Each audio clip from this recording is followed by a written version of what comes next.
इसमें कोई शक नहीं कि मौत एक अटल हकीकत है। ये हकीकत अल्लाह अज़्ज़वजल के इस फरमान के ऐन मुताबिक है कि कल नफ्स ज़ायक़ा हलमूत, यानी हर नफ्स को मौत का ज़ायक़ा चखना है।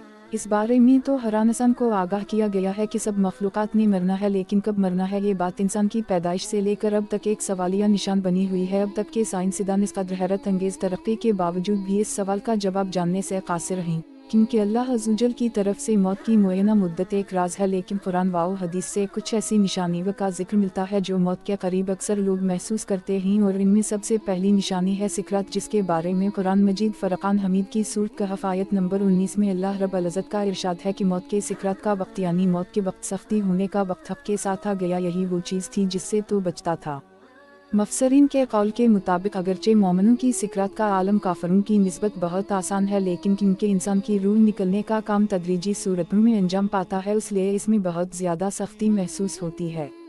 हत्ता के मोमिनीन भी मौत के वक्त सिकरात और इसकी सख्ती को महसूस करते हैं। अगर सिकरात के लम्हात का तफसीली जायज़ा लिया जाए तो ये इस तकलीफ़ का नाम है जो बराह रास्त रूह पर नाज़िल होती है और तमाम अज्ज़ा को घेर लेती है, यहाँ तक कि रूह का वो हिस्सा भी तकलीफ़ महसूस करता है जो बदन की गहराई में मौजूद होता है। फिर ये तकलीफ़ तमाम बदन में यूं फैल जाती है कि हर रग और हर जोड़ से रूह खींच ली जाती है, यहाँ तक कि हर बाल की जड़ और सर से पाँव तक की खाल के हर हिस्से से रूह निकाल ली जाती है। लिहाजा इस कदर शदत को भांपते हुए बुजुर्गों ने तो यहाँ तक फरमा दिया कि मौत की तकलीफ तलवार के वार, अरे के चरने और कैंची के काटने से भी ज़्यादा तकलीफ दे है। इसके अलावा मजीद कहा जाता है कि क़रब मौत इंसान का रंग माटियाला हो जाता है, गोया मिट्टी से बना था तो मरते वक्त भी मिट्टी ज़ाहिर होती है। उसके बाद जिस्म के हर हिस्से से और हर रग से रूह निकाली जाती है, जिसकी वजह से तकलीफ जिस्म के अंदर बाहर हर जगह फैल जाती है। हम सूख जाते हैं, ज़बान सुकड़ जाती है और उंगलियां नीली पड़ जाती हैं। फिर आहिस्ता आहिस्ता जिस्म के हर हिस्से पर मौत तारी हो जाती है। पहले कदम ठंडे पड़ते हैं, फिर पिंडलियां और फिर रानें ठंडी पड़ जाती हैं, और इन जिस्म के हर हिस्से को सख्ती के बाद फिर सख्ती और तकलीफ के बाद फिर तकलीफ का सामना करना पड़ता है, यहाँ तक कि रूह हलका तक खींच ली जाती है। इस हालत में सुस्ती और रौफ इंसान के पूरे वजूद को खींच लेता है, जबकि रुखसार का रंग मुकम्मल तौर पर तब्दील हो जाता है। इब्तदा में मरने वाले की ज़बान बोलने से कासिर हो जाती है, लेकिन इसकी आँखें, कान और दूसरे आज़ा भी काम कर रहे होते हैं, यानी कि वो दुनिया और अपने अमूल की तरफ हसरत की निगाह दौड़ाने के बाद अपनी हालत पर पशीमान हो जाता है। उसके बाद मौत इस पर छा जाती है और इसके कान भी काम करना छोड़ देते हैं, फिर ना बोल सकता है और ना सुन सकता है।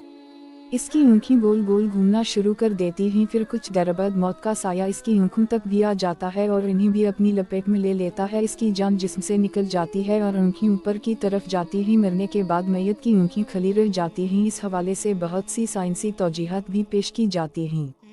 ताहम ये सवाल के मरने के बाद मैयत की आँखें क्यों खली रहती हैं, इसका जवाब खुद हमारे प्यारे नबी हज़रत मोहम्मद मुस्तफ़ा सल्लल्लाहु अलैहि वसल्लम ने देते हुए फरमाया कि जब कोई फौत होता है तो इसकी आँखें एक ऐसा मंजर देख रही होती हैं जो ज़ंदू को नज़र नहीं आता, जबकि अहादीस की मुस्तनद किताबों अबू मुस्लिम और इब्न माजा की रिवायत के मुताबिक जब सहाबी रसूल सल्लल्लाहु अलैहि वसल्लम हज़रत अबू सलमा रज़ी अल्लाह ताला अन्हा का आखिरी वक्त आया तो रसूल अल्लाह सल्लल्लाहु अलैहि वसल्लम उनकी इयादत के लिए तशरीफ़ लाए। वो उस वक्त नज़ा के आलम में थे और घर में अफसरदगी का माहौल था और घर के एक गोशे में ख़वातीन रो रही थी। इस मौका पर आप सल्लल्लाहु अलैहि वसल्लम ने फरमाया कि जब मैयत की जान निकल रही होती है तो उसकी निगाह परवाज़ करने वाली रूह का पीछा करती हैं, लिहाजा तुम देखते नहीं कि आदमी मर जाता है तो इसकी आँखें खली रह जाती हैं। ये वो वक्त होता है जब मौत का फरिश्ता सामने खड़ा होता है, लिहाजा मरने वाले की उम्मीदें दुनिया और दुनिया वालों से ख़त्म हो जाती हैं, जबकि तौबा का दरवाज़ा कुछ ही देर पहले बंद हो जाता है। फिर हसरतु नदामत उसे चारों जानिब से घेर लेती है। लिहाजा कुरान हदीस के मुताले से ये बात सामने आती है कि सिकरात मौत एक ऐसा लम्हा है जिस वक्त ईमान पर साबित कदमी ही एक मोमिन बंदे की कामयाबी है,